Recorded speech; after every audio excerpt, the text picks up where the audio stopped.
Greetings everyone and welcome to Keno's Kitchen. I've already got some of the spices mixed up with what I was going to do. But what I'm going to be showing you today is a different alternative to your Thanksgiving or Christmas dinner where you normally have a turkey. I've chosen to do a turkey breast, and what I'm going to do a rolling fillet on the turkey breast. Now what that is instead of cutting the turkey breast in just straight fillets where you got several pieces, we're going to fillet the turkey breast out where it's just one great big old flat piece. And then I'm going to take a tenderizing mallet and smooth out all the thicker parts to where it's evenly spread out completely. So as I made mention, I've already got some of my spices already mixed up, already poured in together, because I thought I was recording, but I forgot the microphone, so that would help. So here's what I've got so far. I've got 2 teaspoons of chili powder, a half teaspoon of garlic powder, a 1/4 teaspoon of ground allspice, 1/4 teaspoon of ground cumin, a 1/4 teaspoon of salt, 1 teaspoon of water. I've got 1/8 teaspoon of ground red peppers and 2 tablespoons of honey. Now, just a little bit of advice for the honey. When you're pre-measuring your ingredients out like this, if you'll take just a little bit of vegetable oil and put in your container first, the honey will come out a whole lot easier. You may have to scrape a little bit of it out, but you won't have to wind up scraping the whole container. So then what I do is just come right over here, which I should have already had this out, and I thought I did, but I didn't. Get a fork and just mix it together till it's evenly blended. You get all the lumps out, and you'll know when it's evenly blended because you'll feel the honey relax and let go, and trust me, you'll know when it's completely blended. Everything just stirs a whole lot easier. And that's just perfect. Now, I've already got one that's already done, but I wanted to show you how that one was done. This one here, the seasons has had a chance to blend in together, soak up, and get friendly with each other, as Emerald would say. Okay, now, as I said, if I can get a close-up of this, I happen to have my sous chef, camera lady, aka my wife, that's Christine. She's going to be giving me a close-up. Now what I'm doing here is I'm going to be, as you can see, coming right in here, and the breast does a whole lot better than this thigh does because of the gristles and tendons and everything. But as you can see, we're coming in just right there, just like that, a little more, laying it over. Now you can also get your butcher to do this for you. Normally it's at no extra charge, and that's what we're looking for. Now, of course, with the breast being a whole lot, okay, if you'll give me the zoom back out again. Now, of course, the breast being a lot bigger, you're going to have a bigger piece of meat than what that thigh just created. All right, now, as I made mention, I've already got this one pre-cut. Now, I said she was my sous chef because what she's fixing to do, she's fixing to take a piece of, and I don't want to do it because I already got turkey on my hands, which the best way to do this is with rubber latex gloves, which I just found out that I'm out of. I was notified earlier in the week that we were just about out of them. So just lay the saran wrap over that. Now what you do is take your tenderizing mallet and beat it out.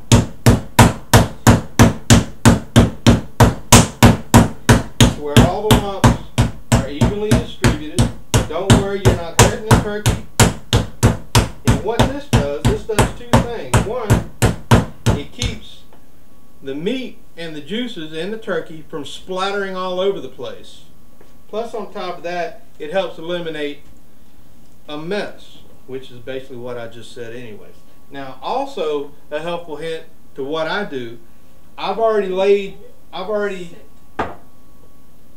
covered my countertop with saran wrap, as you can see. Maybe you can, maybe you can't. But what I do, before I do that, I take and wet my countertop, with a damp rag. That way my countertop's still wet. And I take and lay out my countertop with saran wrap. The water or the moisture on the counter will allow your saran wrap to stay in place. Helps ease on the cleanup. Okay, now with the turkey breast flattened out like it needs to be, what we do, we take the spices that we just mixed in, give it an even coat.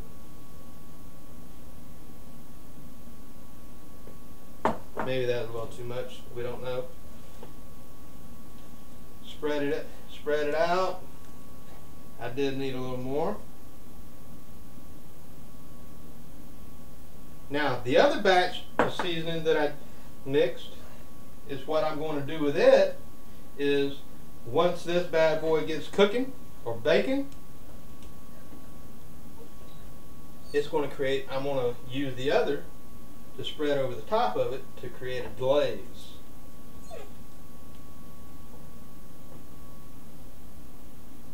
And as you can see, that's pretty evenly coated.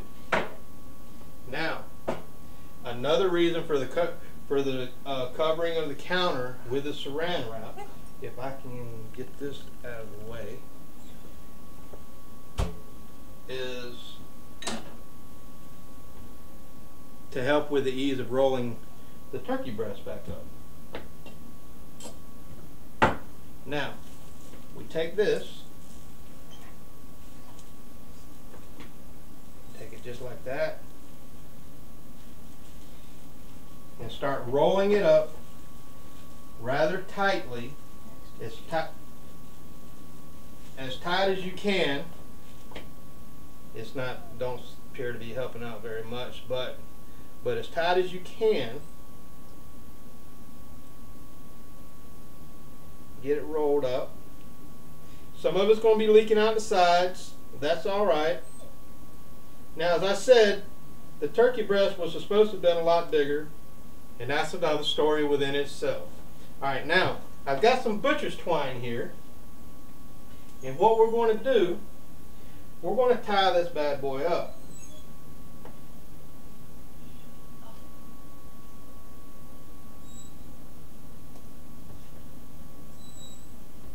Trying to remember how to do this.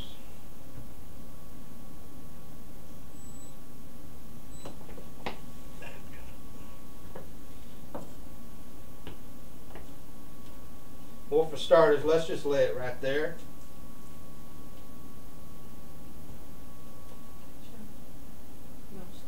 Yeah. Let's just do this. Tell you what, Chris, if you can help me with a close-up of this.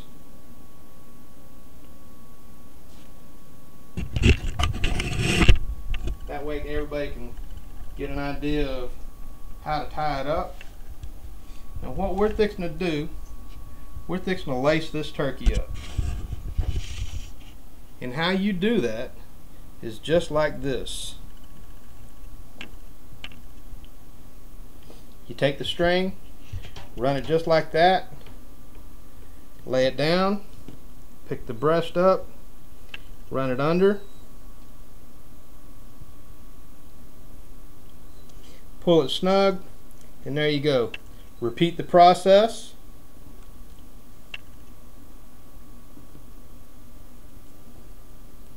Just like that.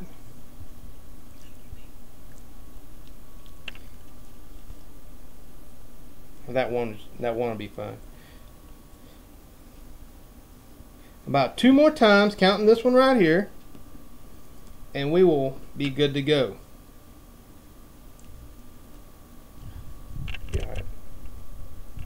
can't see the... Okay.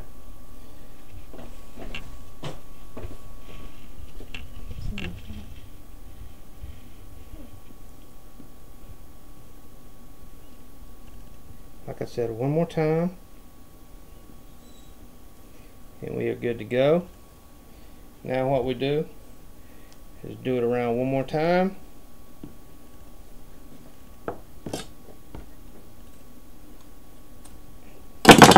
This may not be the most ideal way of doing it, but this is the way we're doing it at Ken O's Kitchen. How about that? One more time, running it right up in through there, pulling it tight, bringing it back over here. We're going to tie those two together.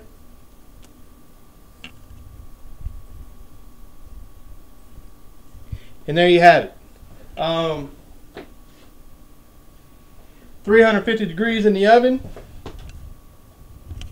And